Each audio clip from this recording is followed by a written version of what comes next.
alaikum. So it's Walaikum salam. episode 2 of our series on divorce. Yeah, I'm not exactly sure how many episodes we're going to end up with this one because this is quite a big topic, isn't it? It is. You know what? And it's such a difficult topic to navigate because I think in our discussions and in our experience, we found that there is no cut and dry answer.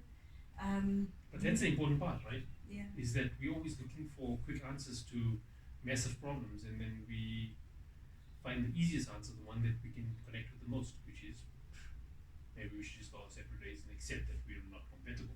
Yeah. But it's not. It's never that simple. No, it isn't. You know, and for me in this episode, the thing that I really want to concentrate on is abuse. Oof, exactly. Yeah, that word. You know, there are different kinds of abuse. Yeah, but before we get into the kinds of abuse, there's a really critical perspective that I think we need to remember around this. And that's why I'm saying oof, because it is loaded. And it's loaded because there's some forms of abuse, like physical abuse, that's blatant, right? Someone raises their hand and then they strike you, that is abuse. There's no two ways about it. Where if they obviously playing with you, rugby tackle each other and things like that because it's intended to be playful, then it's subjective. Mm-hmm. But the other forms of abuse is very subjective. Yeah. Right? And this is what we need to be very careful about, because with the amount of focus on abuse, especially with gender-based violence and gender-based abuse that we have prevalent in society, it makes it that much easier to look for cues that convince us that we are in an abusive relationship rather than trying to understand whether it is really intended as abuse or not. I agree, and that very reason is also why people who are being abused in different ways, so as you said, physical abuse, the signs are there, it's quite evident, it's a bit obvious, Yeah. right? The other signs of abuse, for the reason you just stated, are also very hard to prove, Yes. which is often where, and I'm generalizing because this is about women, is often where women find themselves trapped because it's really difficult to prove. So, for example, let's take financial abuse, right? If a person feels financially abused, what does that mean? Does that mean that they are not earning an income and they are reliant on their spouse to provide for them, and their spouse is not providing for them and is withholding income, and they feel trapped and they cannot make any financial decisions independently? Yes. Right? How do we actually prove that that's abuse? So from a woman, they may feel that that is abuse, and you may feel restricted, you know, having to account for every cent, for example, right?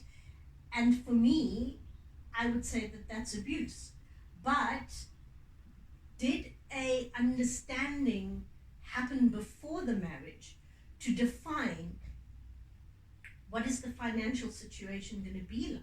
Yes. So I think we almost need to take a few steps backwards before we go into the different kinds of abuse and mention something that's really key for me.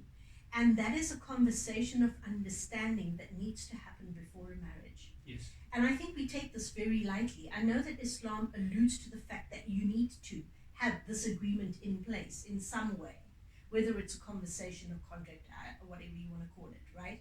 But I find a lot of people don't have that conversation up front. These are the boundaries, these are the non-negotiables, all right? And they just go into the marriage and decide then to make the rules up. And then the other part of the marriage is like, what? So my spouse may say I'm the man, right? Yeah. And I think I've got an amazing independent woman, she's career driven and she's just awesome. And so we're going to go into a 50-50 marriage where financially we're going to split everything. Right. And then she thinks, well, you're my husband, Islamically, you need to provide for me financially and my money is mine. Right. But no conversation happened before the marriage about this. Well, this is where it gets really interesting. Because on the one hand, you can very justifiably make certain assumptions about the parameters within which you are going to live with your partner relative to the fact that you're supposed to share the same belief system, the same value system to a certain extent, and that there are assumptions being made, right? But this brings me to a very critical point, and similar to what you just raised now about the understanding of this contract, the marriage contract, that we need to understand what we're getting into. We need to understand that if by the time we get to the point of wanting to consider divorce, we need to understand that there's some critical values that we shared with our partner at the point of meeting nikah that we've lost sight of. Yes, and that there is a possibility that we never had sight of other things, Yes. for whatever reason, that are coming to the fore now. So it definitely Yes. is not a hard and fast rule. There is no easy answer to this, but that's why we say navigating through it, because it's rough seas. I touched on it earlier where after marriage, immediately you see there's a shift in dynamics, right? And what we underestimate often is that that's not because of deliberate manipulation. What happens is that the moment you get into the setting of marriage, all your vulnerabilities come to the fore. So then your adequacy as a partner, as a son-in-law or a daughter-in-law, your adequacy as your own parent's child, and how you're going to honor them versus how you honor your wife or your husband, all of these things start playing up, Yes. and suddenly you have this tension that you're being pulled between different loyalties in ways that you never had before. Life gets real. It gets real, It really gets real. and if anything, that is the moment when you really, really need to be paying attention about what problem is it that you want to solve. Yes. Because if you pull between loyalties, the problem is with your sense of obligation. It's not about who's pulling you. Absolutely. And I like to refer to that term as showing each other you're ugly. Yes. You don't know someone until you wake up with them. And they've been in your face 24/7 for a long time. Funny enough, it reminds me of a legal clause in normal secular law as well. It says that you can never ever contract away your rights. So you can't sign a contract that says that I forego my right. Okay? If you're going to do that, whether it's agreement or not, the fact that anyone would be willing to take away the right of another person is already your red flag, Yes. right? And this is again, what problem are we trying to solve, Mhm. right? So that's already a red flag if you're willing to accept that someone is giving up their right to something. Because what you should be doing is you should be having a conversation about how it is that and what circumstances would make it okay for them not to expect you to fulfill that right of theirs. Yeah, so this is why I'm saying the conversation needs to happen. Right, but that makes the assumption that you have two fully formed adults who are emotionally mature and can have such a conversation in the first place. Yes, and so you mentioned something that really tweaked my, I don't know, brain. When you said that you're assuming that people who get together have the same value system. And here's the thing with values. Okay, you may say respect is the highest of my values, and I may say respect is the highest of my values, and so we're trying, now we have commonality. Yeah. Or now we, but your idea of respect may be respect your parents, always greet somebody, you know, always, the elders are always right because they have so much wisdom. My idea of respect is we're equal, and Yes. therein lies the problem. So having sharing the same values is not equal to having the same value system and Absolutely. understanding your values. Absolutely. And this is one of the biggest reasons why marriages or relationships in general fail, is that we work with the assumption that we have the same value system just because we're from the same cultural background, same ethnic background, same religious background, and we automatically assume, well, hey, I'm Muslim, he's Muslim. Or she's Muslim in my case. I'm of Indian ancestry and we have certain cultural norms. They share the same thing, so we're good. And that's how we go about thinking about it. But what we don't realize is that all that gives us is a framework of values. So the frame of reference that we use to determine what values are acceptable or not acceptable, that's common.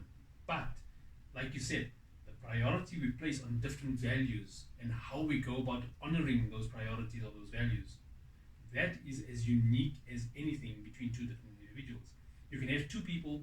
I always like to use the example of you can have identical twins being raised in the same home by the same parents, being given exactly the same gifts and same opportunities and same love and care, and they will take completely different experiences out of that. Absolutely. So, big red alert. My biggest piece of advice, have a values discussion. Literally, if it has to be as granular as what does love mean to you? What does respect mean to you? This is what honor means to me. This is what loyalty means to me. So that when you unpack your values and you see the differences in interpretation, you start to get an inside view into how your partner thinks and what their belief system Right. is. But this raises another critical point, and that is that when you see that subject to your understanding of what that value system, what that values discussion played out is, and you see them behaving different to what you expected, the first thing that we normally do is we assume that they're going against their word. What we don't give enough thought to is, well, maybe they didn't realize that this is how I interpreted it. Maybe they're not being malicious. Maybe they're not doing that by intent. Maybe they're just innocently unaware of what it is that they're doing and how it's affecting us. And this comes back to the point about abuse. Yes. How much of the abuse is perceived versus by intent? Yes. And I'm loving how we're leading there because, as we said, the other forms of abuse are really so open to interpretation. And if I use again the financial abuse one, I may feel as a woman that I'm being financially abused. Meanwhile, my husband, because he has a different frame of reference, may feel, but I'm doing everything that in my mind I need to do. I'm providing a roof over your head, I'm putting food on the table, I'm clothing you. The mere fact that you're not allowed to make any financial decisions or that you don't have any disposable money for yourself is just par for the course. So if you take it from that perspective, is the woman really being abused? She may feel abused, but if the man isn't intentionally withholding that with malice, is he really being abusive? Exactly. And this comes back to a point that we raised in our other discussion about patriarchy. How often do we enable behavior that we take exception to? How often do we become the reason why what it is that we need is what we're not getting, right? So, just like I said earlier, that you can't contract away your rights. In the same way that that is true, you also have to understand that when you make a commitment, you can't just change your mind about the commitment without due discussion and consultation. And yes, you can arbitrarily say, well, I might have foregone that right of mine willingly before, but I'm not willing to anymore. You can do that. But if you do that first through creating understanding about why you've changed your mind about it, chances are you'll be able to navigate through that difficulty a lot easier and with a lot less harm to the relationship than what it would be if you just made the assumption in your mind that they're taking you for granted, so you're going to now withhold and they must just deal with it because that's your right. You see, the image that came up for me when you were saying that is it's a really delicate dance. You can't just start off in a waltz and then tango and then Yes. blame your partner because he doesn't know the steps. You have to say, okay, now we're changing the tempo. By the way, you're using very haram examples right now. Okay, Marv. But Actually, hey, it's not it's haram, an- but yeah, it's you know an where it goes. analogy. Okay, they're gonna grill me for this, but hey. So, Dancing is haram. so it's the analogy. So basically, for me, that everything points to communication, and yes, we can change our minds. The way we entered a marriage is not necessarily always how the Yes. marriage just carries on. Trust me, things change, people change, life happens, right? People become more woke. Yeah. So, You actually use that word. yes, I did. So the thing is that, and that's fine. Each person has the right, but the fact that you have a right doesn't then make it incumbent upon your spouse to just tag along. Yes. The thing is that communication is key, right? But let's just talk about emotional abuse now. Before we get to that, there's one important point. There's always a before with you, Zaid. Hey, don't deny me my voice.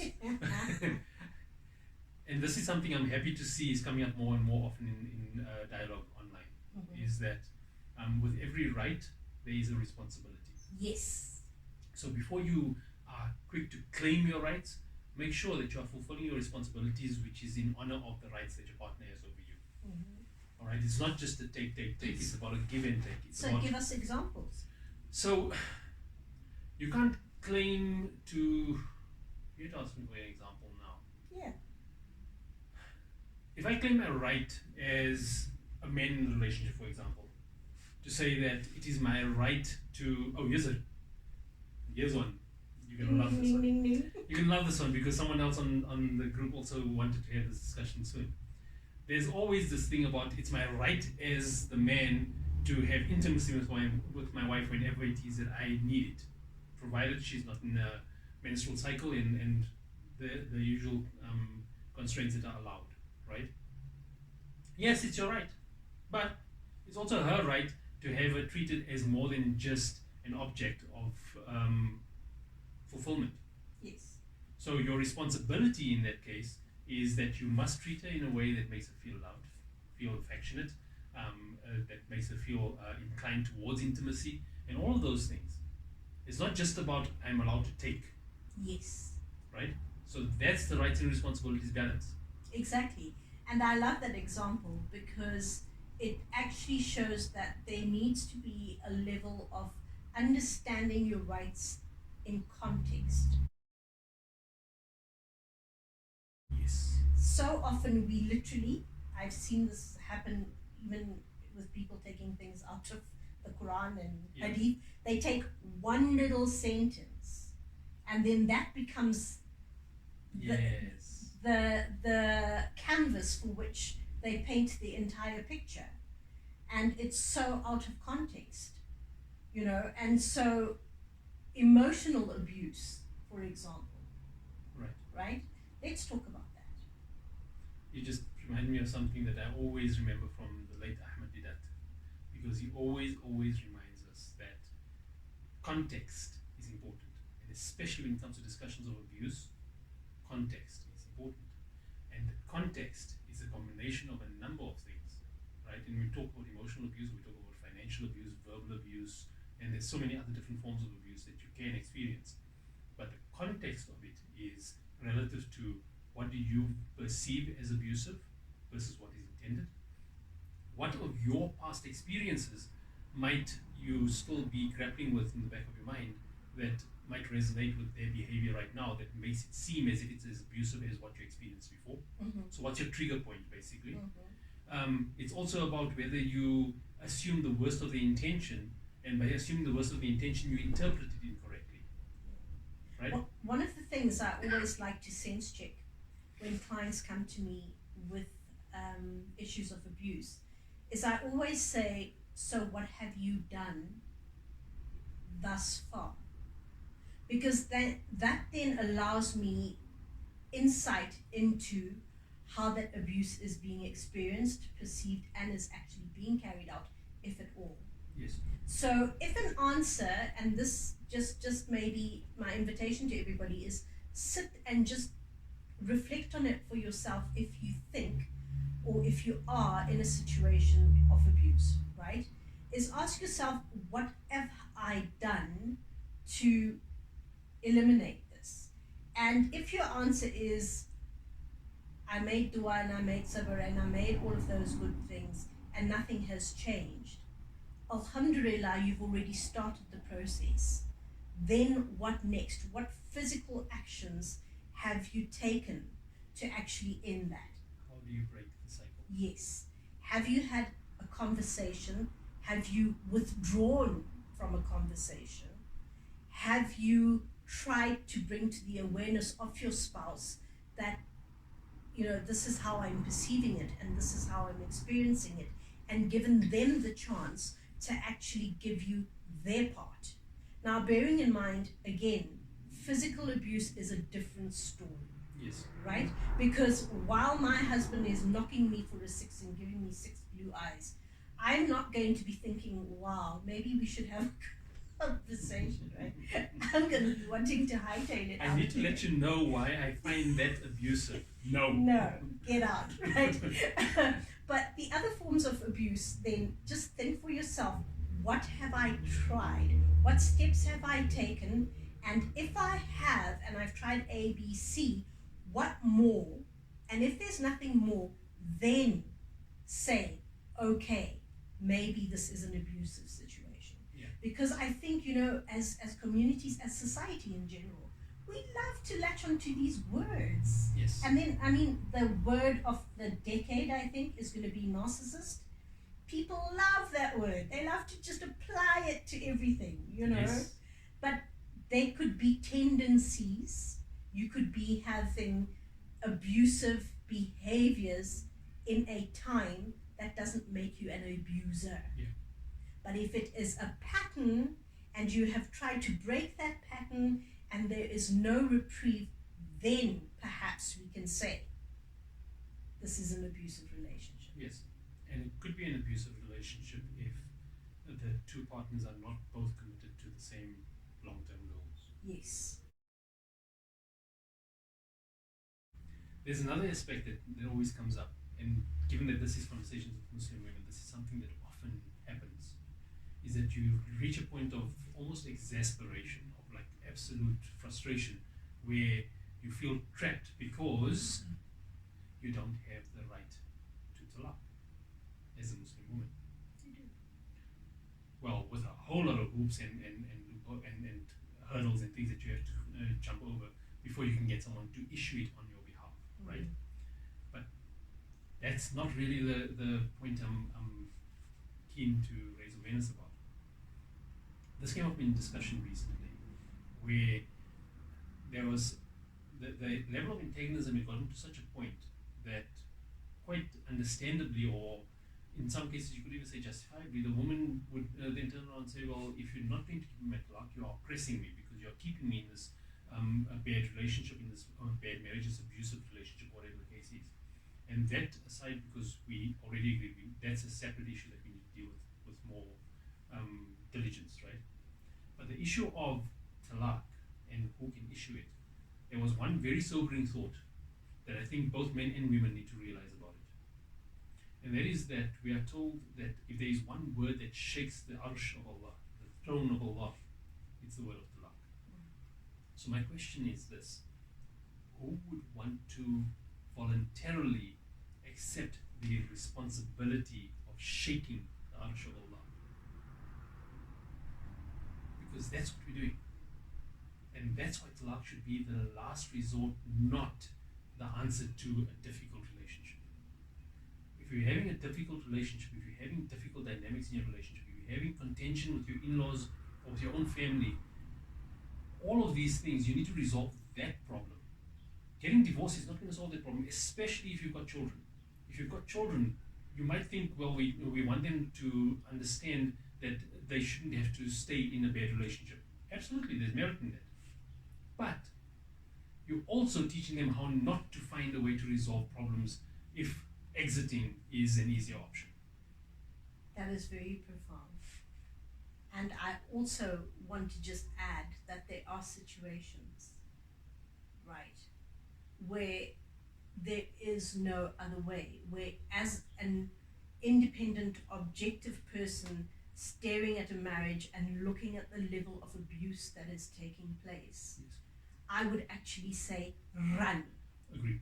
Okay. So we're not saying stay at all costs. Absolutely No. not. No.